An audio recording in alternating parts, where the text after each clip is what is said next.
Welcome to the Easton.Online podcast. I'm your host, Elliot Marshall. And what this podcast is here to do, it's here to help you gain strategies and tactics and tools that are going to help you grow in your martial arts business. If you have a martial arts school, a gym, this is one of my passions, is how we spread the message of how to really grow culture and business and some ways that we do it the best with our people, with our staff, with our clients. So I hope you enjoy. Give a listen. Hi, everybody. We are back. Another episode of the Easton.Online podcast, episode number 3.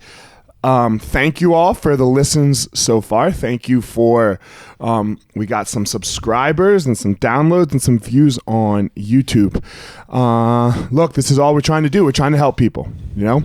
We're trying to help you grow and really enjoy your martial arts school again.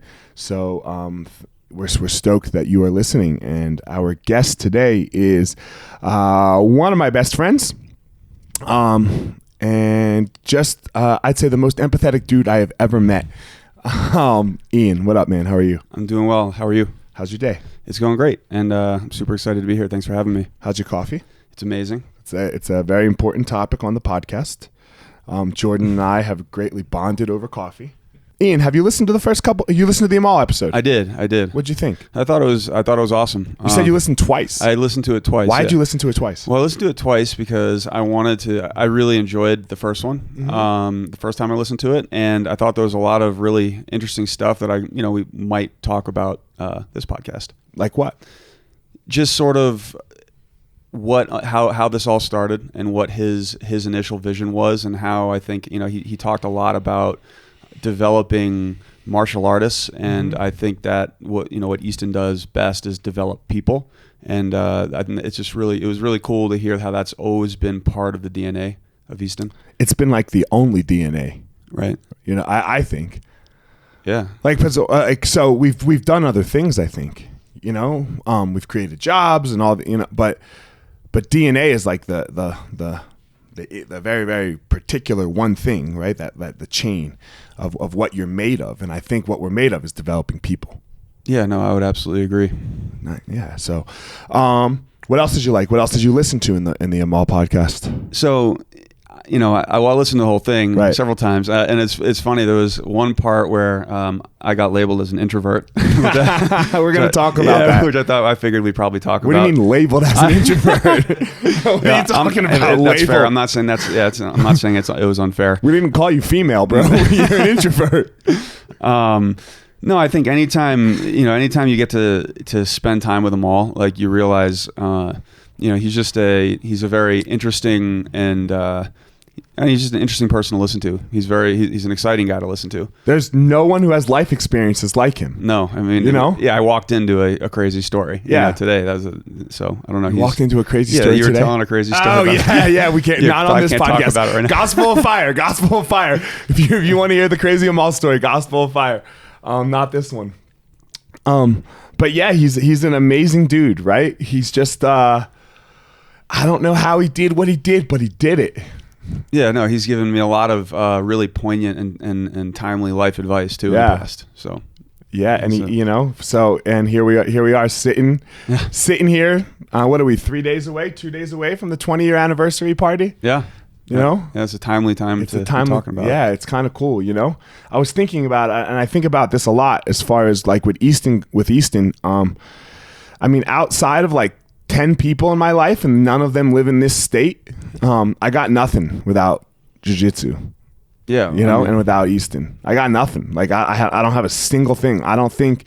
I mean, like even my neighbor over there, who I love, right? Like I only live in this neighborhood because I can afford this house because it made my life, right? Like I met my wife at a bar that I was working at, that I got a job because of Easton, So it's really an interesting thing. 20 years. Yeah, it's crazy. So, you're a Boulder kid. Well, sort of. Yeah. I mean, yeah. So I'm from New Jersey, but I started training jiu-jitsu in Boulder. Right. So yeah, that is yep. So absolutely. You came up with this, and this is why I wanted to have you on the podcast. So you came up in Boulder, yep. And you were like this. God, I don't even know how to put it. You had the noon class. Yeah. Right? Yep. You had the noon class and you crushed that noon class. Like, people absolutely loved you, and how did you build that in Boulder? Like, because it wasn't, at the time, it's not like you were like great at jiu-jitsu. It's not like you were like some phenom of jiu-jitsu. So what did you do to build your class, first of all? Well, so I actually started with a Saturday morning. I think we had like an 8 o'clock, oh, really? 8 a.m. Saturday class. Yeah, this is the first class I ever taught, and I did a decent job getting people to show up to that one. 8 a.m. on Saturday is hard. It was hard. And I think I'm going to cut you off. This is okay. So this is in my opinion, this is the epitome of a good instructor. Man, if I give you a class at 6 p.m., no shit, people are going to come. Right. Everyone comes at 6. Yeah. every gym, dojo, school, academy, anything related to fitness at 6 p.m. is packed. Go into 24-hour fitness and try to get on a treadmill at 6. Yeah, right? Yeah. Like, of course you're going to, it might not be you that's doing such a great job. Like Mearswack, for example, 7:30 at night. No, he's amazing. 35 people. Yeah, no, right? He's wild. And now we're talking. So anyway, again, Saturday morning, 8 a.m. Yeah, I was teaching the Saturday morning at the Saturday morning class, and I was able to build that a little bit. But as far as the noon class goes, hold on, don't be shy. Like, so what did you start with? How many people were coming at 8 a.m.? Oh, the 8 a.m. class, I probably 2 or 3. And then what'd you get it to? I probably had like 15. 15. That's a solid push. Yeah, 6 times the amount. Yeah, and I think a lot of it is just being consistent. So I mean, and I want to be, I think a lot of it is just showing up, and being consistent, and not just showing up and be thinking about everything else going on in your life until the second you step on the mat. I think it's really having a game plan and wanting to teach a great class. I think that's a big part of it, is really wanting. Not only did I want to teach a great class for the students, but I wanted to teach a great class for you guys. I didn't want to. It wasn't me. It was just them all at the time. Yeah, well, I didn't look at it like that. Like I had a bunch of, I had you and I had Nick, and Finney and obviously Amal, and I wanted to do the best I could.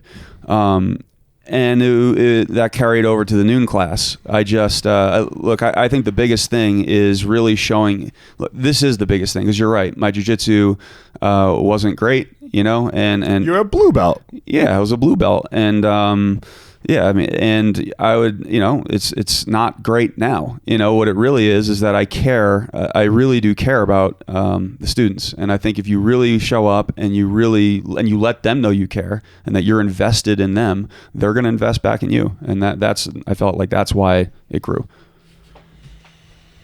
Yeah, let's talk. I'm going to break it down a little more. How do you invest in the students? Like, let's talk about what that means, because that's what everyone says, right? Like, everyone says, like, oh, invest in your customers and they'll invest in you. Yeah. Right? Like, what does investing in the student mean to you? Well, that's a great question. First of all, it means not, again, like I can't stress this enough, not just showing up with 2 minutes to go and just stepping on the mat and then just teaching and then leaving a minute after the class. It's showing up 15, 20 minutes, 30 minutes before your class. And this is a big thing, is every single class, and I still do this, I go up to each person that is about to step on the mat and I say hello. I call them by their name. Huge, right? I give them a hug and I let them know that I've acknowledged that they're there.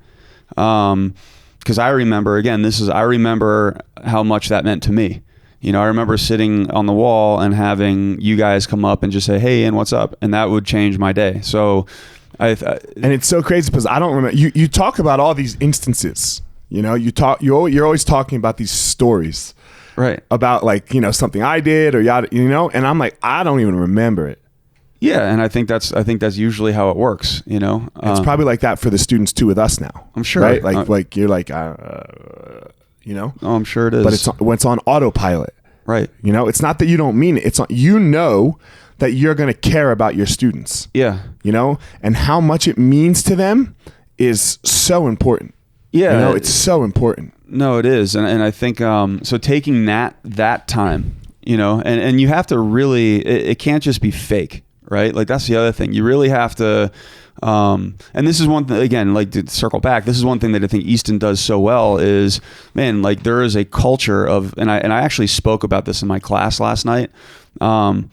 There's a culture of investment, and it's investing in each other. And I kind of said, I was like, from the moment I've stepped on the mat at Easton, because I started at Easton, I think I'm also fairly unique in the sense that I've been training, for 14 years, and day one was at Easton in Boulder. And that's, so I've said this before, Easton is, look, I love JiuJitsu, I really do, but I don't love it as much as I love Easton. And I mean that. And I think I think the biggest thing is that you're making sure that so Easton builds this culture of investment, and it's making sure that you're always looking to invest in other people. So showing up early, making sure you say hi to every single person that's about to take your class, and then say hi to everybody else. That's one thing. Going through the building and saying hello. Yeah, going through the building and saying hello. And I have to say, like, social media has made this easier. Like, I'm not a huge fan of social media, but I'm on it. And the reason I'm on it is because I can very easily look up any students that I have in class, friend them on Facebook, and then I connect with them. And here's another way to connect with them. And you guys, I did this. Like, I'd randomly get a text message from one of you guys being like, oh, man, you're training like a beast. And that would, like, make my whole week. Stuff like that. Just going out of your way to be communicative with your students. Yeah, it's so big, it's so big. People can't understand what the little things mean to people, because I don't remember anything big. Like my story with Seneca. I mean, it's not the greatest story, but I remember it. And I know it. I was a white belt, and he was teaching a seminar, and he was like, man, at Amal, he said all in Portuguese, that fat kid over there is going to be your best student. Yeah. And then he came over and showed me something. And I didn't know that he called me the fat kid at first. Amal told me that later. But I remember him looking at me, pointing at me, and then coming over and helping me. Really, Yeah. So the communication between instructor and student is huge. Yeah, it's funny because I've actually heard that story from you probably 10 times. So that's how much it means to you. Come on, I don't repeat that much.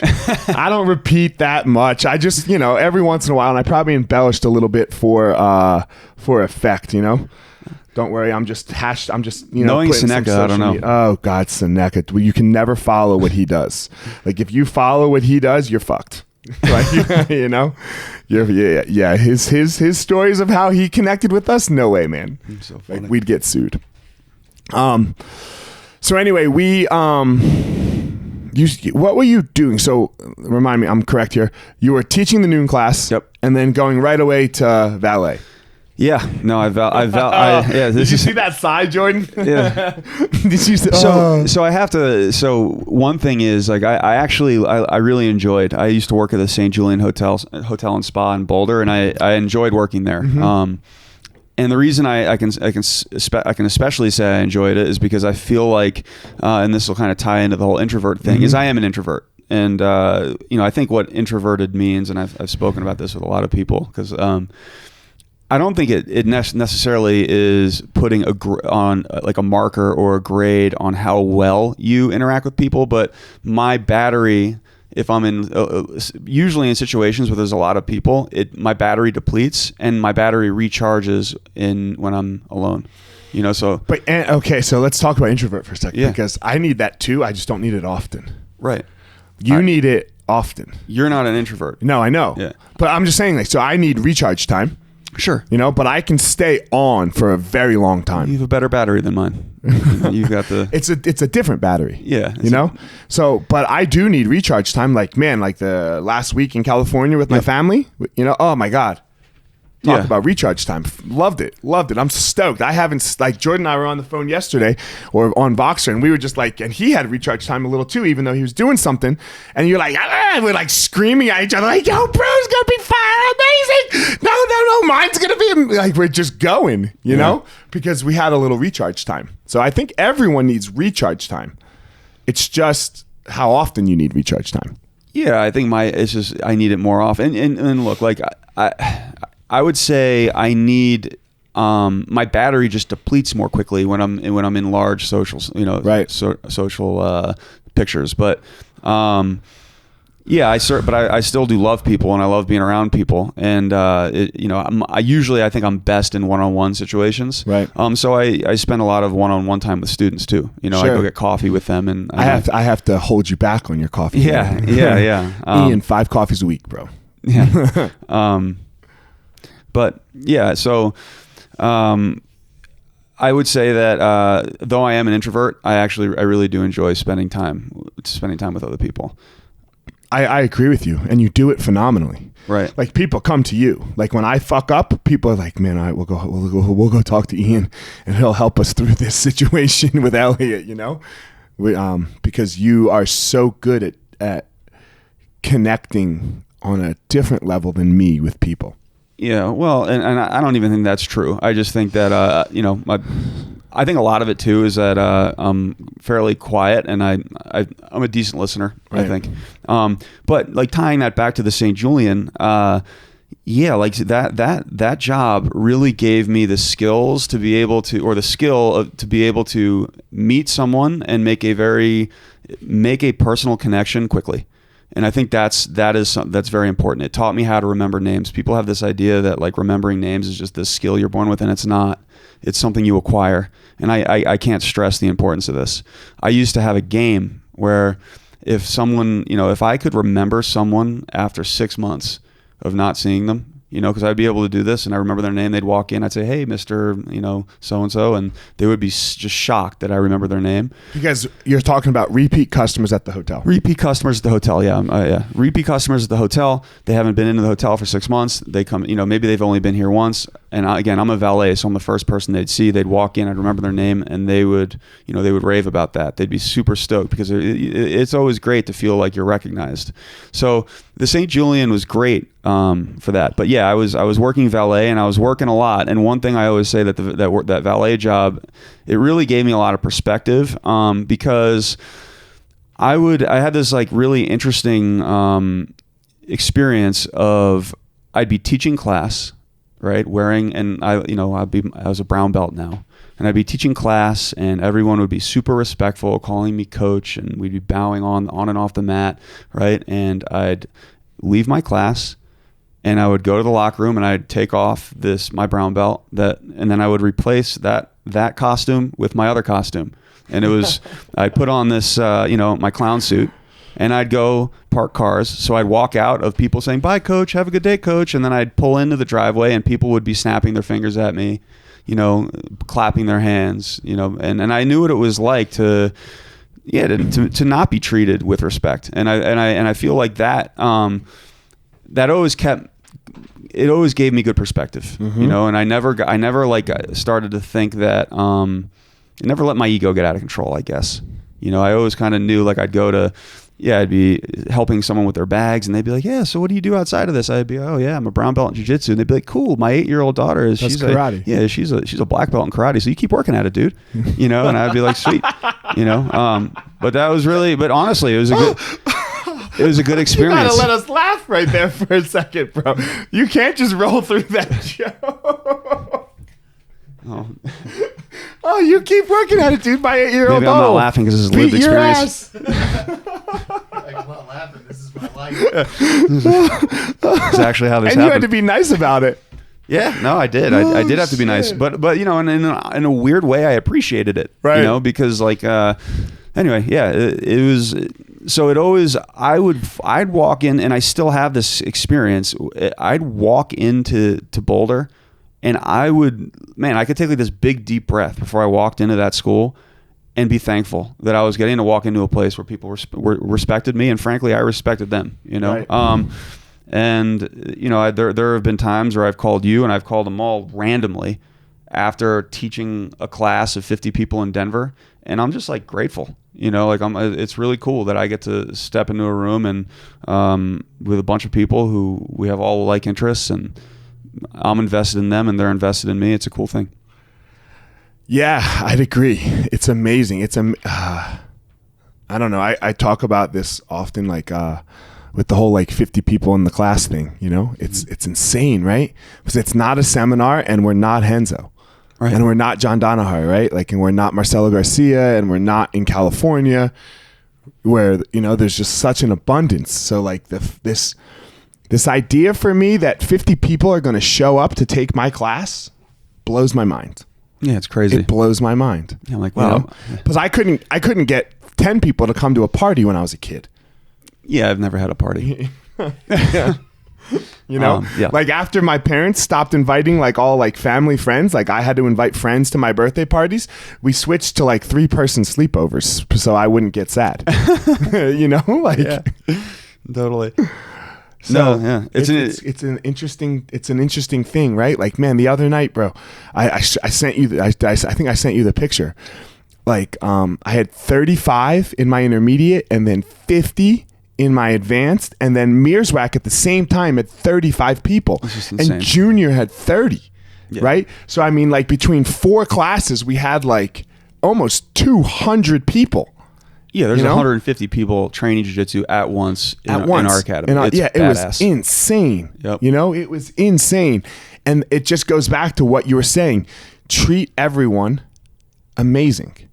Yeah. And I'm having trouble right now with 50. I don't know about you. I have trouble with 50 because you're like after I say hello to everyone. Yeah. But like going around and helping people, it's fucking hard. It is hard. And no, it is difficult. I've actually been thinking about maybe having some assistance. You know, it's at that point. Yeah. Like I'm thinking, same thing. I think I might just have McCluskey like, hey man, practice that a little bit if you want. And then let's walk around and help me. Because no, and he's the man. Yeah. I'm a huge McCluskey Jared's fan. awesome. I didn't like him at first. No. He broke my nose. Is that what it was? Yeah, man. Like he didn't spaz out. It was just one of those things. Like the first time you roll with somebody, you get kneed in the nose and break your nose. You're like, motherfucker. That's hilarious. Right? Yeah. Well, and I didn't like him, and he's a little lawyerly, but I love him now. Yeah, that was what it was. Like I was just like, he's very lawyerly, but no, he's amazing, and the students love him. You know, and I think you did like him. That's too strong. No, for sure. Yeah. Let's define lawyerly. Yeah. Go ahead and try to pin him down on an answer for something. Right. Try to pin a lawyer down on an answer to a question, like a definitive yes or no. Yeah, no. Do you like chocolate? Well, it depends. Yeah, right. Right? Like, no, man, what does it depend on? Well, you know, no, it's a yes or a no question. We're talking the generalization of chocolate and tell me if you like it. Yep. You know? So you built this class, you know, and it was just noon that you were teaching, right? Every day at noon? Every day at noon. Yeah, and then I started so I was teaching every day at noon, and I was teaching some at night, you know, on my days off. So I used to have, there was a while where I had a day off from the valeting, so I'd valet 6 days a week because we were understaffed, you know. And then on that one day off, it was pretty consistent. I would teach that night, and then I got 2 days off, and then I was teaching 2 nights a week, and all the new classes. Yeah, Ian, you have this special ability, bro, and I don't know if it's part of your introversion or what it is, but like, goddamn, you can follow directions. Oh, well, I'm glad to hear that. I struggled with this mic, getting this mic adjusted. I felt like I just gave poor directions, obviously. Oh, well, okay. You know, and how, like, I mean, we're going to diverge on the business end of things, you know, because jiu-jitsu is this weird culture, you know, but how did you survive me? Because I wasn't like, I mean, like you talk about me in like a very nice way, and it worked for you and Mike because you guys weren't, you guys are from the East Coast, so we're fine. Right? Like we understand what's going on here, you know? And I was a little difficult in the beginning. I wasn't the nicest, right? Like I wasn't easy, right? Like I wasn't, I mean, you could tell that I cared and I loved you. Yep, I could. Yep. But well, you beat my ass. My ego wasn't as in check though. Right? I would man, I never felt like you had an ego. Like I just felt no, okay. I didn't. That's just so first of all, like even Jordan's eyes perked up there. Yeah. So yeah, like I'll explain. So my background probably matters a little bit. So I played ice hockey pretty seriously growing up, and then I went and played in boarding school, and you know, did the juniors, did the whole thing. So I've had some rough coaches, you know, that expected a lot out of you. I always felt like it was more like that, you know. I've always felt like you invested in me, you were just not, you weren't there to hold my hand, and so you invested in me. You were always, you'd invite me to your training sessions, but yeah, you beat my ass, and I have there's a couple of my very close friends, like you, Nick and Sean and Matt Jubera. You guys, you just beat us up.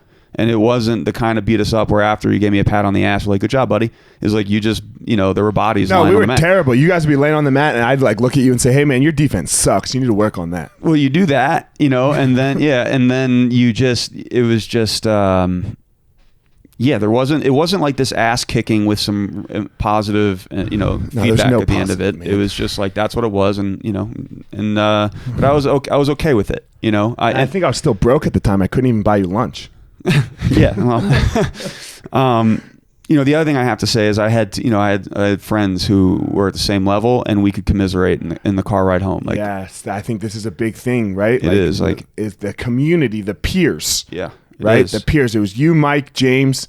Was Carlson with you in that crew, or Yeah. All of them were, and we all started at roughly the same time, and we were friends before jiu-jitsu, and we all got our black belts on the same day. It was kind of a cool thing. Yeah. And we got to get, it would be like this thing where we'd be driving home in the car, and it'd be like, how many?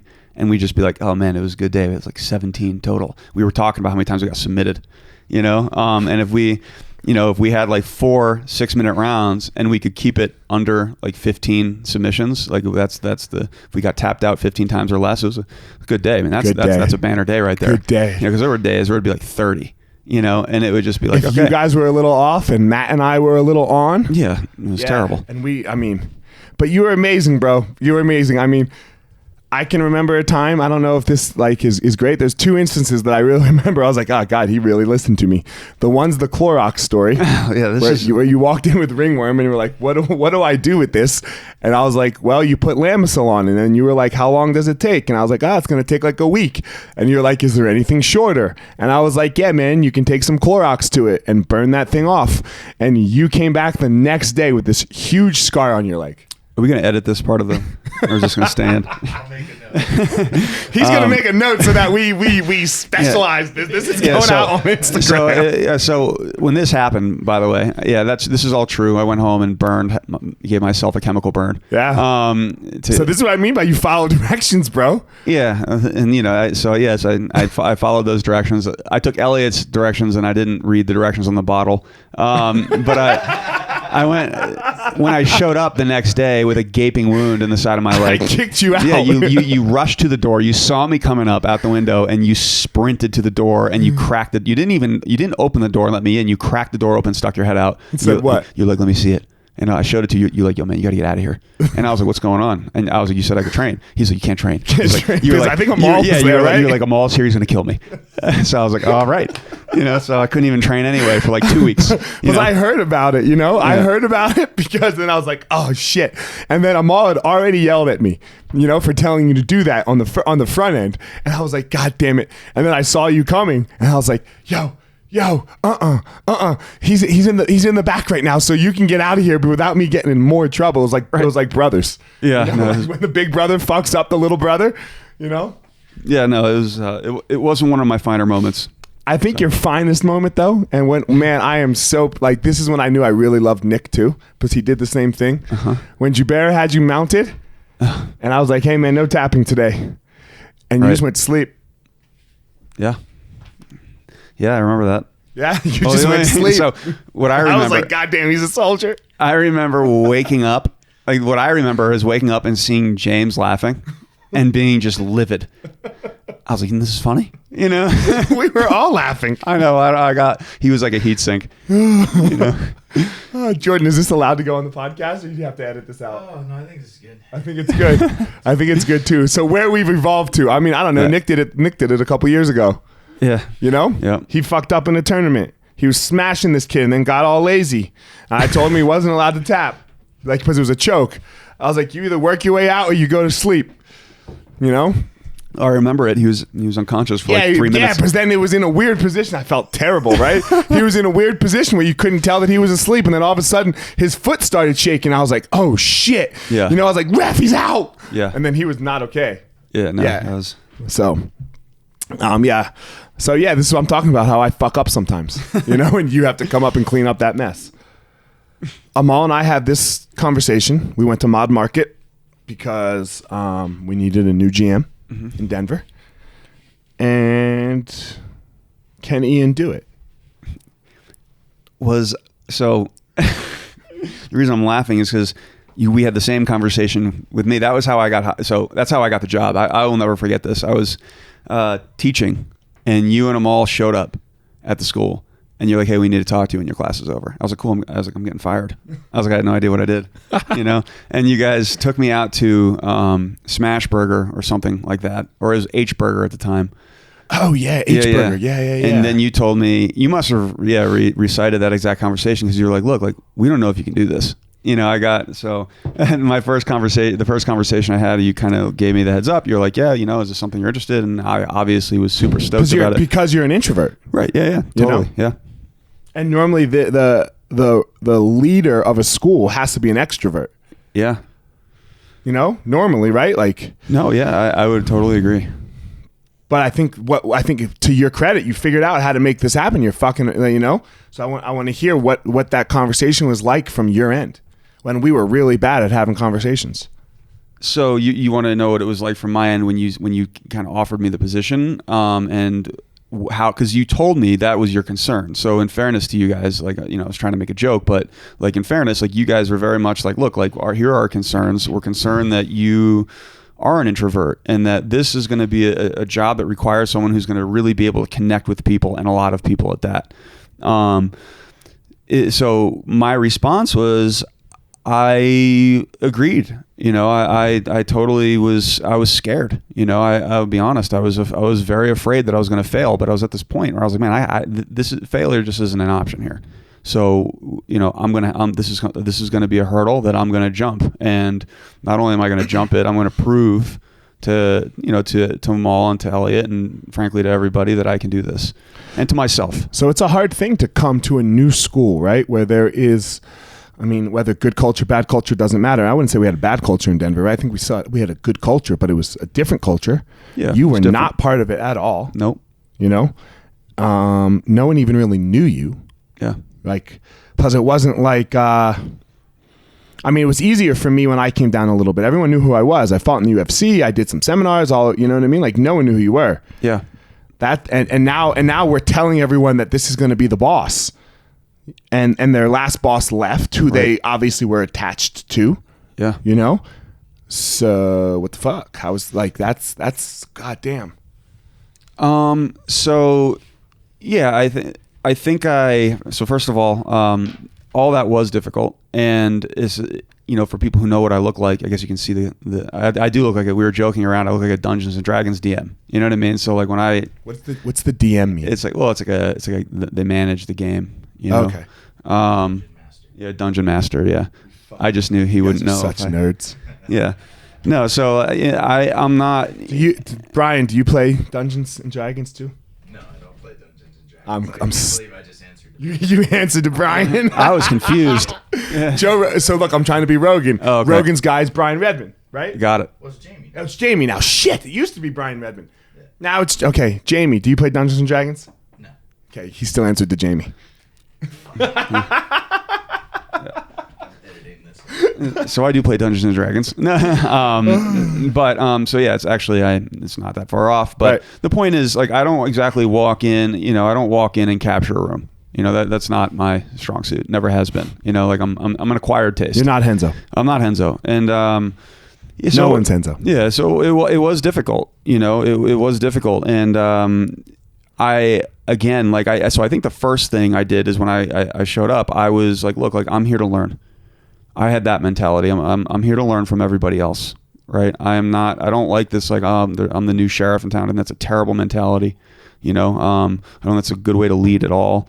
I just walked in and I was like, look, I'm here to learn from other people, and again, back to this investment piece, I'm here to let everybody know that I want to do this with everyone, not I don't want to have everyone taking orders, and it's not how I want to do things. So and also I understood that they were very attached to the old GM, and he was a great guy. Like I was attached. Yeah, he's a great guy. He's still our friend. He's coming this weekend. Yeah, and that's awesome. Here. Yeah, and I was attached. Larry, to him. let's stop beating around the bush. Larry, what's up, Larry? Larry, are you listening? What's up, baby? And no, Larry's the man, and he's still revered in Denver. He went and opened his own school. Yeah, he went and opened his own school, and he's still revered in Denver. People, and people love him, and I loved him, and so I think just kind of letting everybody know that, hey, I love Larry too, because I think there's a tendency to show up and have a fear of not being as good as the last guy or not being as accepted as the last guy, and it's just like, man, embrace the last guy, because everybody else is. So it was just showing up, having the mindset of like, look, I'm here to learn from everybody else. I'm here to work with everyone else. And I'm here to invest in you guys.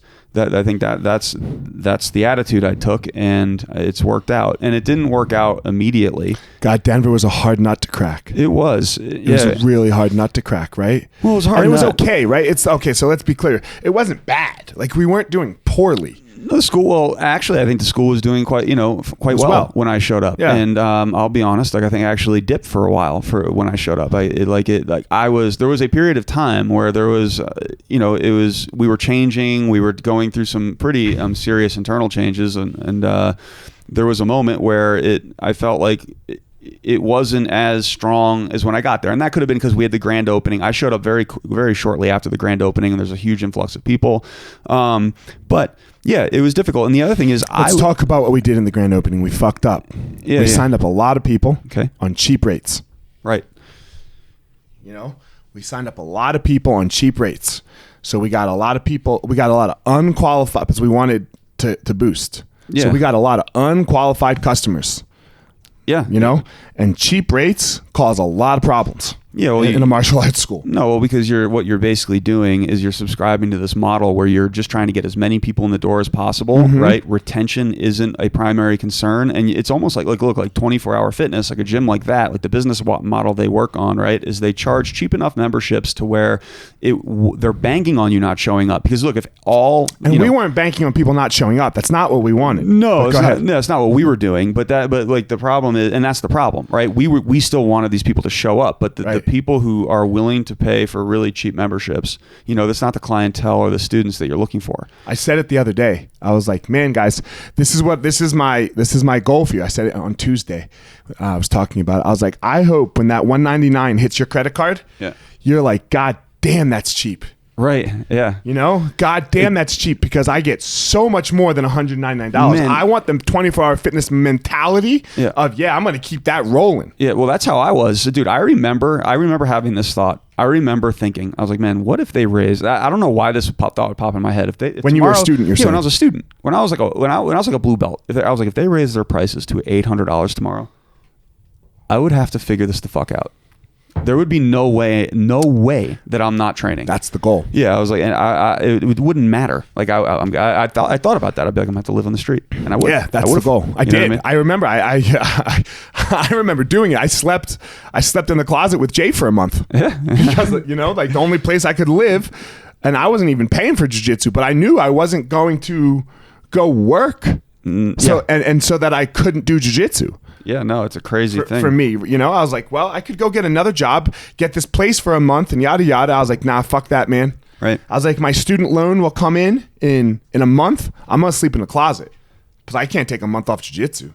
Yeah. No, that was how I was feeling. I was just like, man, I'd make this happen. There's nothing. Like, there was nothing that was going to get in my way, from training. So what changed? What turned Denver around?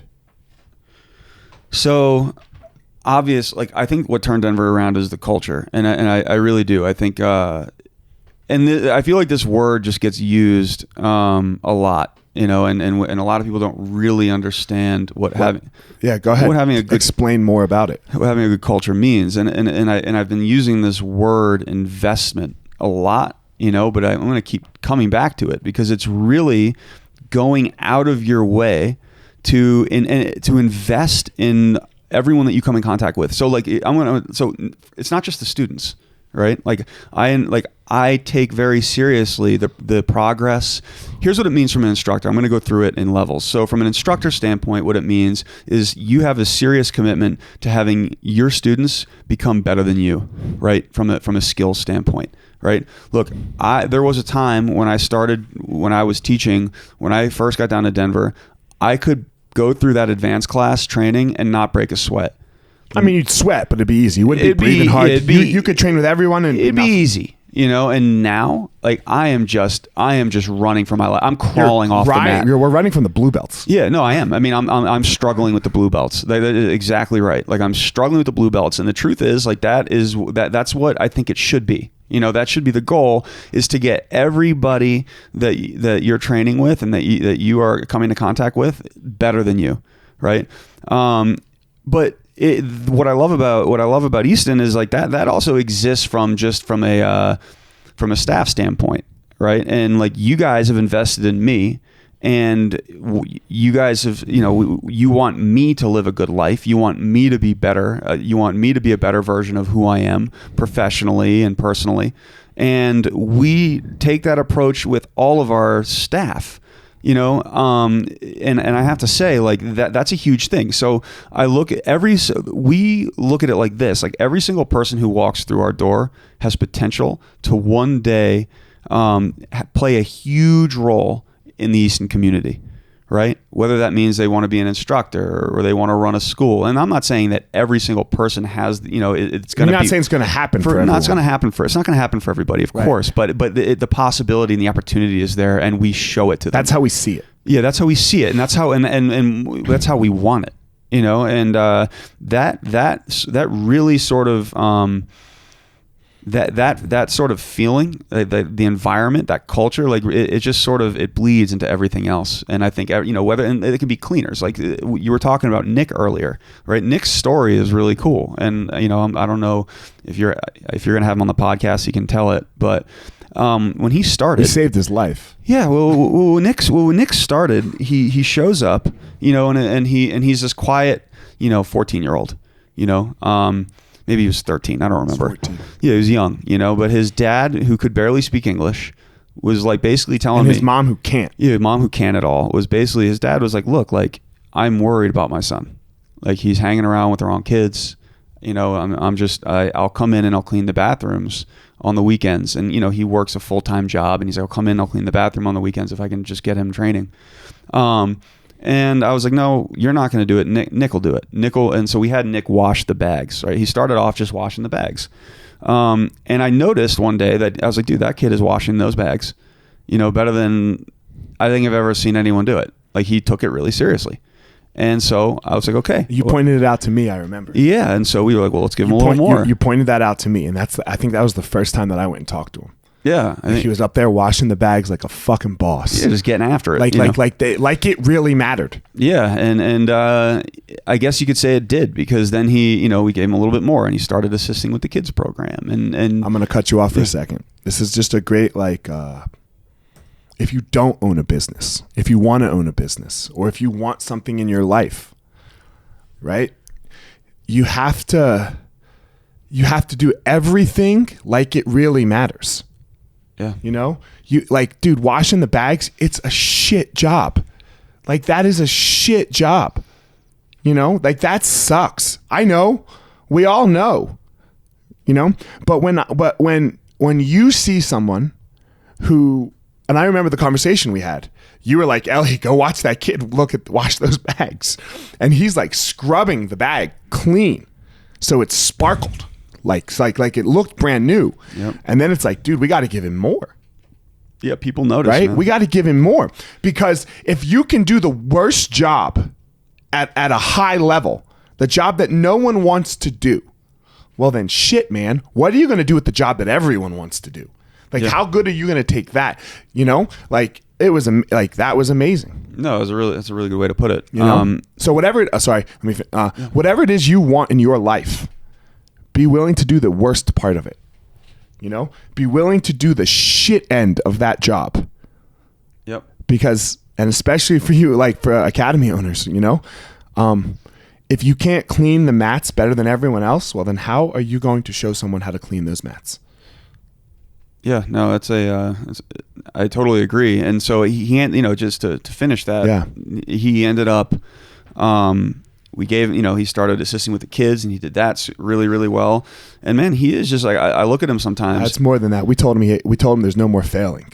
Yeah. Well, you definitely sort of took him under your wing. Yeah, he had to come in. He had to do his homework in the school. Yep. He had to bring me his grades. Yeah, I remember. He couldn't get D's and F's. I allowed C's. Yeah. Because it's okay. Yeah. But he was getting zeros. I was like, and then he took it seriously. He never got another bad grade. Oh man, it's amazing. Like I talked to Nick, and I consider Nick one of my best friends, and I'm sure you do too. And but no, I don't. He's not my friend. Yeah, I can't have him be my friend. It's kind of. I love him. Yeah, well, it's different. It's different. But for me, I have a different relationship with Nick, and sure. but sometimes what's interesting is I talk to him like I speak to other 30-year-olds, and then I'm like, oh wait, he's 19 or 20 now. He's 20 now. Yeah, but it's it's just he's an amazing dude, and it's just really cool where he started, and I think the other thing is this is the other thing, it kind of bleeds into this, but that I think Easton has always done is there's a culture of accountability, right? There's a culture of being accountable for your actions, and I think that's something that also matters. Right. If something goes wrong, there's no blaming isn't an acceptable way to go about it. And so the investing in each other, culture of accountability, these things are all, and I think from a business perspective, this is absolutely huge. Right. And I've been spoiled here.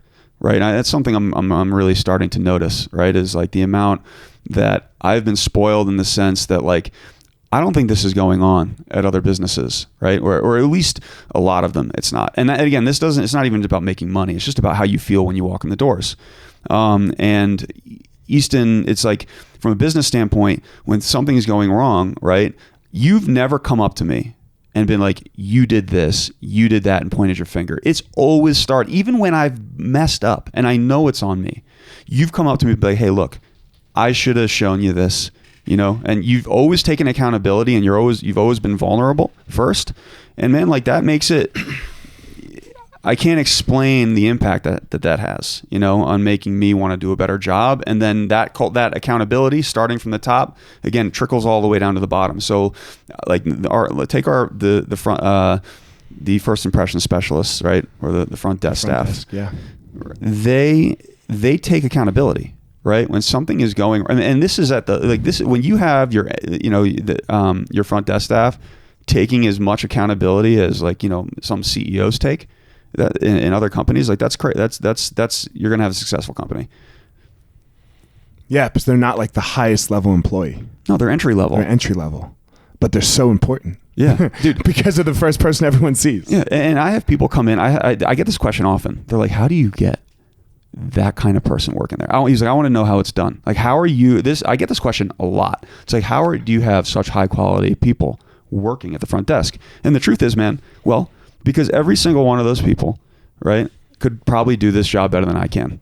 Right? I do. I look at people at the front, in the entry level positions, and I'm like, man, they're smarter, right? They could probably do this better than I'm doing it. And that makes me that's a good thing. Right? I trust them, so I'm not afraid of talent. I know Jocko Willink has said this. You should always be training people to take your job. Otherwise, you can't ever move. There's nowhere for you to go. That's a big thing that we do. I think I do. Amazing. It's a big thing if you're teaching the intro classes. I think Jamie over there started teaching the intro classes, right, Jamie? I refuse. No, you start teaching the intro classes, I'm bullying you. I should stop. You start teaching the intro classes. Poor Jamie, dude. I know. The actual Jamie.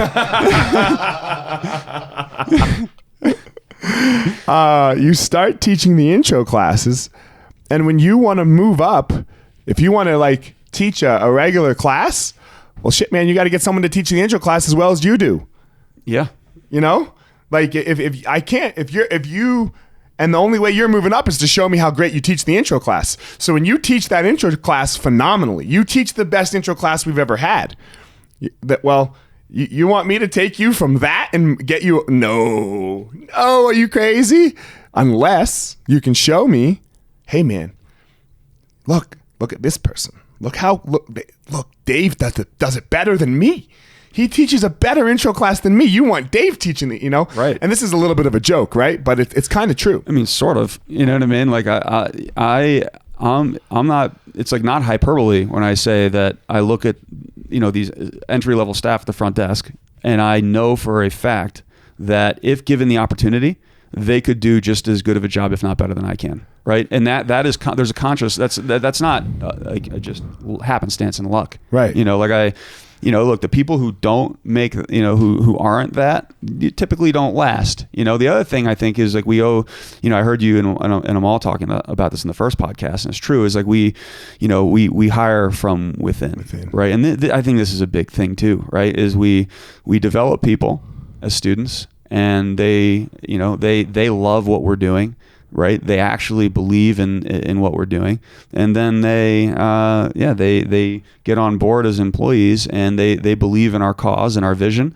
And another thing about Easton is like the way we run the business is completely in line with our ethics and our personal our personal values. And this is like, look, I get to wake up in the morning, and so does everybody else, and walk in the doors, know that I'm a part of something that is good. And I don't think. Oh, well, you and Mike saved my life, man. And we've talked about this before. So you and Mike saved my life. So for me, like when that happened to me, I had to create that for other people. Yeah, in my opinion. No, and it's happened, and this is just all part of it. It's like it's really having. And I'm not trying to sound like, I don't want to sound like I'm. How do I put this? I don't want to sound like I'm white knighting it here, and I'm trying to be holier than thou or self-righteous, because I think this can often come off that way, and I don't intend it to. I'm just trying to point out that like you have to have if you're a person and you have moral values, right? Like trust and integrity, like love. these love, like these should be in your business, and it shouldn't just be a show. They really should be in your business, and you should treat your staff this way. You should treat your students this way. And another talk I often give at the end of my classes are like, look, like forget. I want you to treat the cleaners who are getting ready to show up, because we finish class at around 9 p.m. and we have a professional cleaning crew show up. It's a family. When they walk in those doors, I want you to treat them better than you treat me. All right, that's what I want to see. Like I want everybody who walks in these doors treated the same. And that's a great point, because it's so easy to treat me and you nice. Yeah, and it is, and sometimes it's it's true, and it's like there's a quote, and I'm going to butcher it, but it's something to this effect. It's like you can really tell the measure of a person by how well they treat people that can do nothing for them, and that's a big deal. And I think if you can look at every single person who walks in the doors of your business and really go out of your way to make sure that you treat them the same as you treat, other people in life who can, being friends with them is beneficial, right? So let's get off the white knighting it, right? Because I think I hear you. People are like, oh God, Yeah. You messed this up, right? What, this? Yeah. Of course. I messed this up too. Right. Yeah. Like, I'm gonna tell the story. I'll leave the person out, but just so people can understand that we're not perfect. Like we're not perfect at all. Like the other day, you had enough that day, right? Yep. And you saw somebody coming, and you knew they were gonna want to talk. Yeah. And you jumped in the closet. Yeah. Because you just didn't have the bandwidth. Yep. At that moment, and it upset that person. Yeah. And then you had to go clean up your mess. Yeah, and like when I cleaned it up, like man, I felt terrible about it, and it said nothing about this person. This is the other thing. It said nothing about this person. It was much more about how poorly I was handling my own problems, your own bullshit. Yeah. Which we all have, and then we do dumb shit like this. Yep. Like for me, when I don't handle when I don't take enough recharge time, because I am an extrovert. Yeah. Like I'm highly extroverted, but I still need like Elliot, Renee, Kane, and Simon time. Right. I need that. That's my recharge. Especially like when we go away for like a little trip. And when I'm not doing that, then I say dumb shit on the mat and I get myself in fucking trouble. Yeah, no, man. I mean, like, that's what I mean. Like, no, believe me. So we blow it all the time. We blow this. Like this is our vision. Right. These are our goals. If you're actually like hitting those things all the time, well, then they're too small. Right. Right. These things they're too small to you're like saying, oh, all I want to do is walk. It's like a baby saying, crawling is good enough. Yeah. You know, of course the baby's going to crawl. You want to get up and you want to be Usain Bolt, man. See if you can be Usain Bolt. Yeah. You know, if anything I'm ever saying, I am. So look, a good saying is like wisdom is the ability to follow your own advice. Right. So, and I'm not wise. Like I fuck up constantly, obviously, you know, and that's a great example of it, you know, of completely going against the vision and the core values, everything. Yeah, that's everything. And you know, and look, like that person was really upset, and they had every right to be, and you know, and we're great now, right? You know, but no, that's you know a moment I'm not proud of, and I've had many of them. You know, so like I just want to. Anytime, like, you can always change is the great thing, right? Like, obviously, like, look, you can always change, and I think that's one of the reasons we're doing this podcast is, right, so people can learn from all the, like, because this has been an iterative process. Like, I think that's very important to make. Like, dude, like this Easton always had a, like, again, I when I said it was part of our DNA, it like this culture of investment, it was, but dude, this place was a jungle. Like, when I first started, I was just showing up, you know, after like things were, I felt like there were rules. When we weren't, you were just showing up when we weren't like begging to fight people in the intro class, because that's how we started. We would show a rear naked choke, we would show the guard, we would show the mount, and then we'd be like, you want to fight? You want to fight? You want to fight? You want to fight? And we wouldn't quite say it like that, right? Like, but we would beg this question. And then you had me and Jay taught most of the intro classes. And then you had like me and like a bunch of other the guys like salivating on the wall, ready to fight these people. Right. You know, like, God, fuck yeah. Like, we would look at the intro class list and be like, I wonder if that motherfucker's want to get out. Yeah, this motherfucker's want to get, you know, and we would just beat people's ass. You know, dude, well, what was happening is like, so it got to the point when you guys were like, so when I was a blue belt, we were doing that because you were like, it would be like this. You'd hand them off to me or to Mike or to James. You know, you'd be like, all right, you know, this guy's got a little bit of an attitude, roll with him. And it was, you know, the Gracie in action intro. I remember what it was called. Yeah. You know? Oh, yeah. And that doesn't happen anymore. Like, if I looked over and I saw like Carlos is beating the brakes off a new student, I'd be like, dude, no, bro, what's going on? What are you doing? Oh, but man, he needed to have that happen. Well, then he's just not right for us, man. You know, like, yeah, no, it's very different. So yeah, like, this has been an iterative process, and you know, it's been a shit ton of mistakes. And my whole life has just been one mistake after the other, and like trying to figure it out, put up and get the pieces. So I think that's everyone who's reaching, you know, who's reaching for something more, and not in a bad way, not like my life isn't good, not like your life isn't good, you know, I wouldn't, but always grinding for something more. That's all you, like, you can't help but not make mistakes. If you're not out there failing in your business a little bit, if there's not like 10% of your business that's failing, 20% that's failing, well, then again, you're not trying to better the business. You're not trying to see how you can do it better.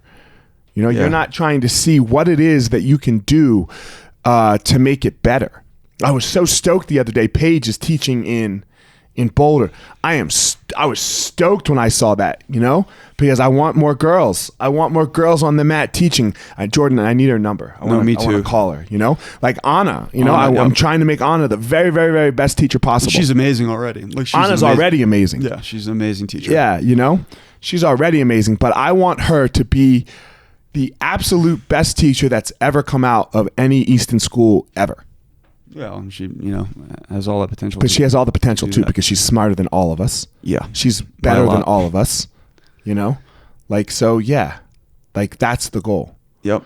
That's the goal. Reach, you know, reach for the stars and hope you shoot it and hope you land on the moon. Yeah, no, it is. And, no, no. And again, like that's the point. It's like, and that's what I think we do best, honestly, is we really look to people and try to develop them. Yeah. You and I are a good team at that. I think, our yin and yang is solid. Yeah. Well, what's interesting, like, and this is the crazy thing, and I agree with that. The crazy thing about this, right, is like it serves, and I think there's a lot of businesses where there's one person, who runs it, and they make the money, and then everybody else comes in and they do all the dirty work, right? And let me rephrase this. So there's one person at the helm, right? They make all the money, and everyone comes in and they teach, they do all they run all the classes, and that's just sort of how it goes. And then what happens is you have these, ultimately the people who maybe they start teaching as a blue belt. Well, once they're black belts, they start looking around. They're like, wait, I can do this. And then you have this weird thing where there's like this contention. They split off. They do their own thing. There's rivalries. And what Easton is just doing so well. I mean, we have like 90 black belts now, right? And what Easton does, and they're all still on good terms. Like everyone is on good terms with them all, and they're all still training here. Some of them have to move out of the area, but it's for like professional reasons. But what's interesting is that when you invest and develop your students, and then you invest and develop your staff, they don't want to leave you, right? And you said it a little bit, you hinted at it, and you pay. What's it? You pay. Like Amal and I pay. Yeah, you pay. We pay. Yeah, like, man, you do. You guys pay. You guys pay really well. And what's more is you guys have to live. Right. Like, you have to make a living. Yep. No, you pay really well, and man, you treat me well. Like man, I would, and I've said this to you before, but I would lay in traffic for you guys because or I'd lie in traffic. Lay is not the correct. I'd lie down in traffic for you guys. My mom's not listening. Yeah, well, my mom might be. And then she's actually giving me shit about that word. So okay. Yeah. So then, and I know you do the same for me, right? I know that you guys would lie in traffic for me. There's that mutual thing there. But the point is, when you develop other people and you invest in them and you pay them well, they don't want to leave you. So they want to open schools under Easton, right? This is what they want to do. They want to carry that torch. They want to carry your banner. And so what happens is you're actually making more money. Right, you get to make more money because you reach so many more people, right? Because you are being altruistic, and you are trying to reach people and help people, and your morals and ethics are in the right place, and it actually does come back and benefit you in the end. And I think this is a piece that just a lot of people don't see. Yeah, you have to do it. Yeah, you have to take care of your people. And you have to treat them like like I posted about it the other day. Right. I was like, you have to treat everyone in your school and I posted as the owner of the school, like your child. Like, my job is to make you have the best life possible. Yeah. That's my job. Like I had, like that is 100% what I'm trying to do, especially for like you and Mike. Yep. And now, and then what that has done, I think that's bled down. It absolutely has. You're like, okay, I got to get this, Mm-hmm. Like it just, and that's what we're trying to do, Yeah. Thanks, Jordan. I saw you text me and I was like, ooh, did I fuck something up? And it just bleeds down, and that's, so my goal for the business is that I want to bleed that mentality down.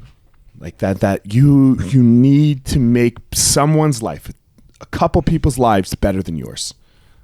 Yeah, you've certainly done that. Not yet. Well, we're well on the way. I feel like that's and look, that's the biggest thing I've taken.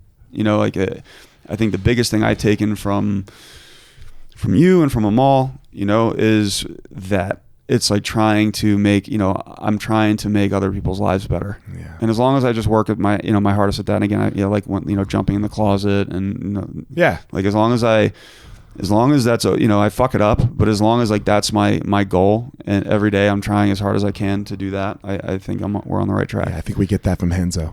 Yeah. Because if you ever been around that guy, man, You know, I go to, again, I put it on social media the other day. Every week I need to go see Gail, you know, my therapist. And I think your therapist is named Gail too. Yeah. So I need Gail or I need Henzo every week. And I can miss Gail if I'm going to New York to see Henzo. Yep. You know, so because he just makes you feel like you're the man. He's every second of the day he's trying to make someone's life better. And that's to put that in your business. Yep. You know, put that in your martial arts school, and then, you know, yeah, there'll be, you know, people, it will change people's lives. Yep. Thanks, homie. Thanks for coming. Thank you. Yeah, man. How's the coffee? It was amazing. Yeah, it was good. Thanks for having me too. Yeah, man. This was Come great. on, bro. Jordan, how's the coffee? Delicious. Delicious. Yeah. Delicious. I needed to go cup. Huh? I needed to go cup. All right. Hey, Easton.Online. Easton.Online. Go put your email in. Give us a subscription. We're coming out. The digital course is coming. On a joking matter, coffee sponsorships. Let's go. Coffee sponsorships. Let's go. Anyway, guys, I appreciate it. Ian, I appreciate your time. Man, go out there and make your students, make the people that are in your day, make your business, make your members, make your clients, whoever that may be, make their day better. Make their day better. Have no care about your day, you know? Don't worry about your day. Going out and giving is going to make your day. And I think that's what you do best, Ian. You go out and and you give almost to a fault, bro. I have to pull you back sometimes, you know? Well, no, thank you for having me. This has been a lot of fun. Yeah. I appreciate it. I was nervous. And, I know you were. I'm not exactly, I was thinking on my way here, it's like fun and exciting is not words usually described. I'm usually described by. So I'm glad that I hope it was good. We got through it. We get through it, Jordan? That was great. Yeah, we got through it, you know? All right, guys. All right, thanks, everyone. And that's it.